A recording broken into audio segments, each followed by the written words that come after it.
কি গো, খাবারটা দাও। ও জানলে কি ঘি আর আগুন একসাথে রাখতো?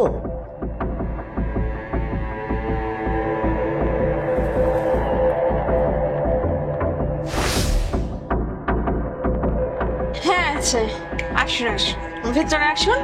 তেমন তুই রত্নার মৃতদেহ সারা রাতে ঘরে রেখে দিয়েছিলি?